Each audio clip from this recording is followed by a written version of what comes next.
Hello friends, good morning. मैं Vinod Kumar, assistant professor political science, VKB government girls college Dungarpur. दोस्तों, आज की इस वीडियो में हम BA part second political science के सेकंड पेपर में उदारवादी राष्ट्रवाद के बारे में पढ़ेंगे। दोस्तों, जैसा कि हम सब जानते हैं कि 1885 ईस्वी में भारतीय राष्ट्रीय कांग्रेस की स्थापना हुई। दोस्तों, कांग्रेस की स्थापना से पहले भी भारत में British India association, Indian association, Poona Sarvajanik Sabha इत्यादि संस्थाओं द्वारा राजनीतिक क्षेत्र में कार्य किया जा रहा था, लेकिन इनमें से कोई भी संस्था अपने कार्य और स्वरूप की दृष्टि से राष्ट्रीय नहीं थी। दोस्तों, 1885 से लेकर 1947 ईस्वी तक भारतीय स्वतंत्रता के लक्ष्य की प्राप्ति के लिए कांग्रेस द्वारा जिन विभिन्न रूपों में कार्य किया गया, उसके आधार पर कांग्रेस के इतिहास या भारत के स्वतंत्रता आंदोलन को हम 3 कालों में विभाजित कर सकते हैं।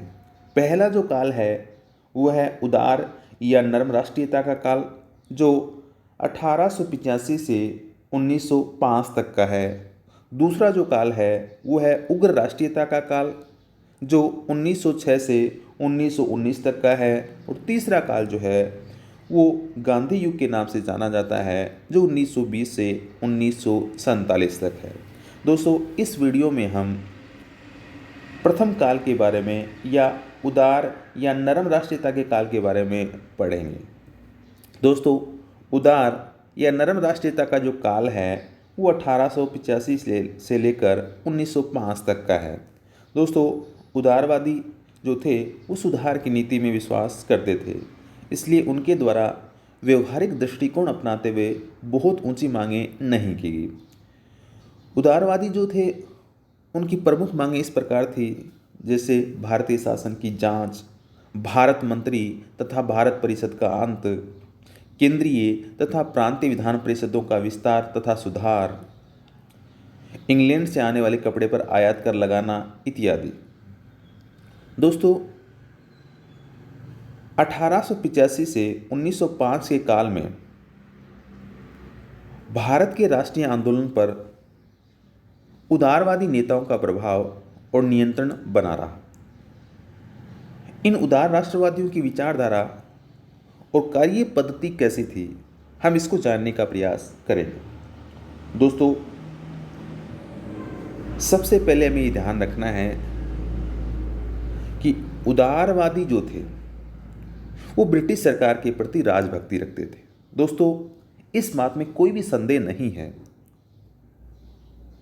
कि उदारवादी उच्च कोटि के देशभक्त थे, लेकिन दोस्तों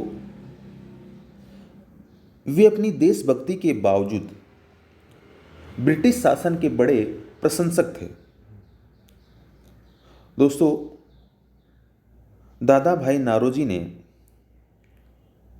कांग्रेस के दूसरे अधिवेशन में ये घोषणा की थी कि आओ हम पुरुषों की तरह बोलें और घोषणा कर दें कि हम आचूड़ राजभक्त हैं। दोस्तों, एनी बेसेंट जो है,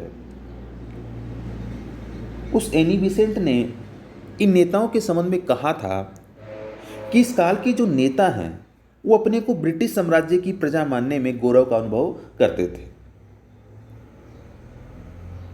दूसरा जो है, उदारवादी नेता जो थे वो अंग्रेजों की न्यायप्रियता में विश्वास करते थे। दोस्तों, उदारवादी नेता इस बात पर विश्वास करते थे कि अंग्रेज जो हैं वो स्वभाव से न्यायप्रिय हैं और यदि उन्हें भारतीय दृष्टिकोण का सही ज्ञान करा दिया जाए तो वे इसे स्वीकार कर लेंगे।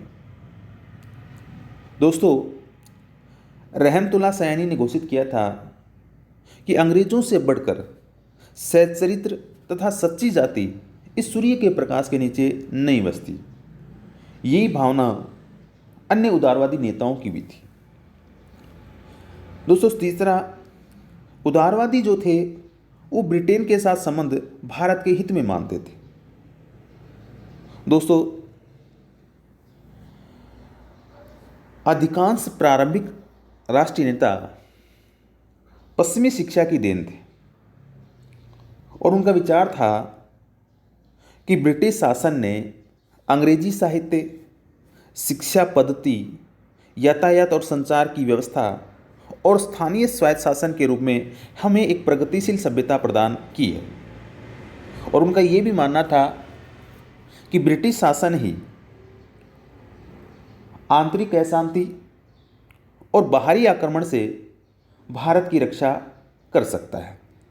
दोस्तों, फिरोज शाह मेहता ने कहा था कि इंग्लैंड और भारत का संबंध इन दोनों देशों और समस्त विश्व की आने वाली पीढ़ियों के लिए वरदान होगा। चौथा दोस्तों, उदारवादी जो थे वो कर्मिक सुधार में विश्वास रखते थे। दोस्तों, उदारवादियों का मानना था कि एकदम से ही प्रतिनिध्यात्मक शासन के लक्ष्य को प्राप्त नहीं किया जा सकता। इसलिए दोस्तों, तात्कालिक रूप से वे प्रशासन में आवश्यक सुधारों, विधायी परिषदों, सेवाओं, स्थानीय स्वायत्त संस्थाओं और रक्षा सेवाओं में सुधार से ही संतुष्ट थे। दोस्तों, उदारवादी क्रांतिकारी परिवर्तन के विरुद्ध थे।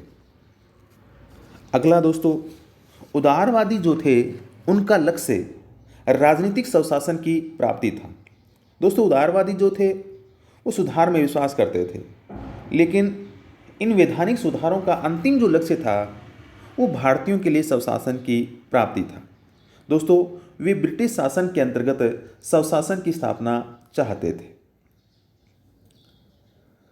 दोस्तों, उदारवादियों की जो कार्य पद्धति थी उसके बारे में हमें ये ध्यान रखना है कि उदारवादी संवैधानिक साधनों में विश्वास रखते थे।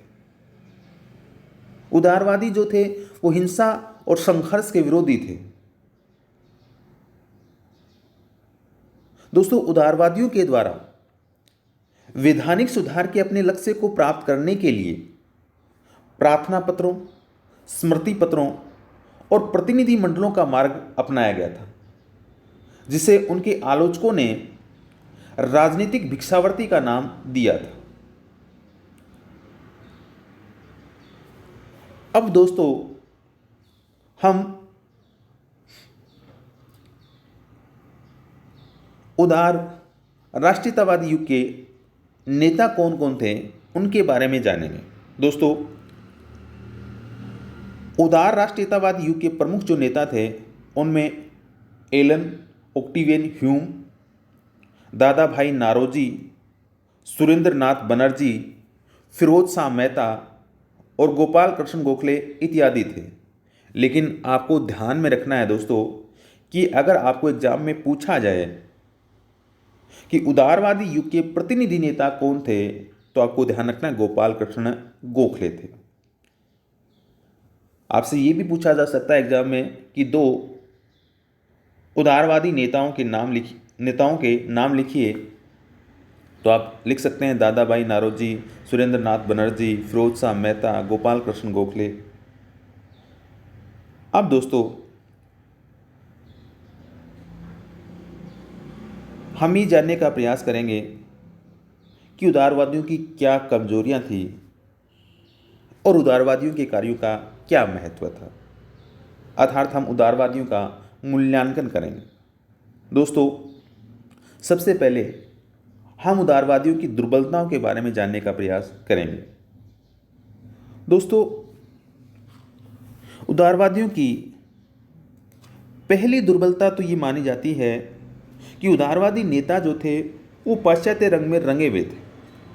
वे पाश्चात्य शिक्षा, पाश्चात्य संस्थाएं तथा पाश्चात्य संस्कृति सबके प्रशंसक थे और वे भारत में ब्रिटेन के साम्राज्य को वरदान मानते थे। उनकी दूसरी कमजोरी दोस्तों ये थी कि उनमें कष्ट सहन करने, देश के लिए त्याग और बलिदान करने की प्रबल वेगवती भावना का अभाव था। उनकी तीसरी दुर्बलता ये थी दोस्तों कि वे जन आंदोलन के प्रतीक न बन सके और भारतीय राष्ट्रीय कांग्रेस को सामान्य जनता का संगठन नहीं बना सके। उनकी चौथी कमी दोस्तों ये थी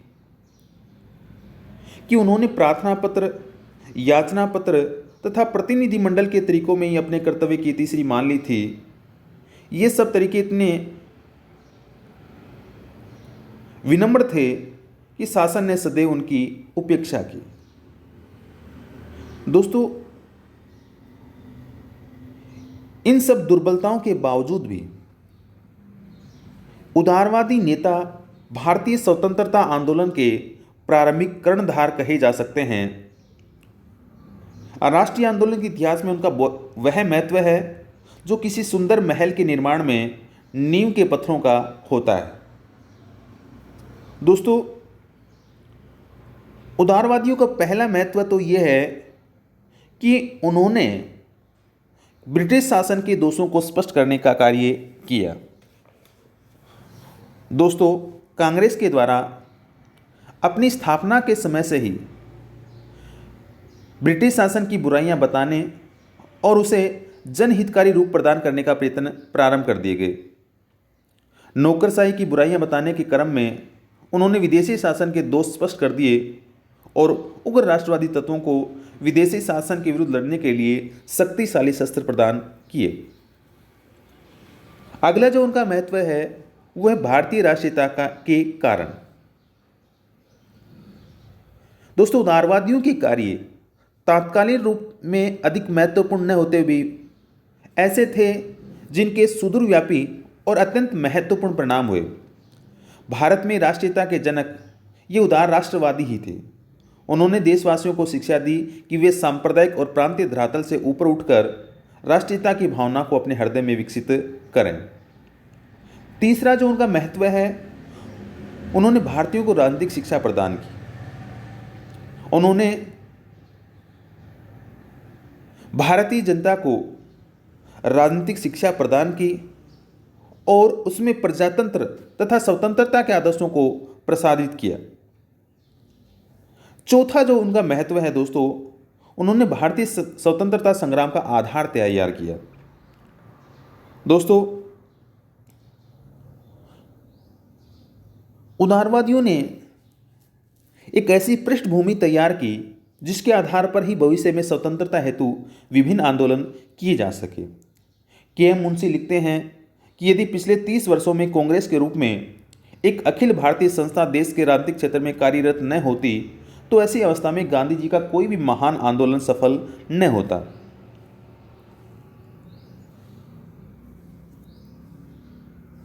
दोस्तों, आपको यह भी ध्यान में रखना है कि इन्हीं उदारवादी नेताओं के प्रयासों से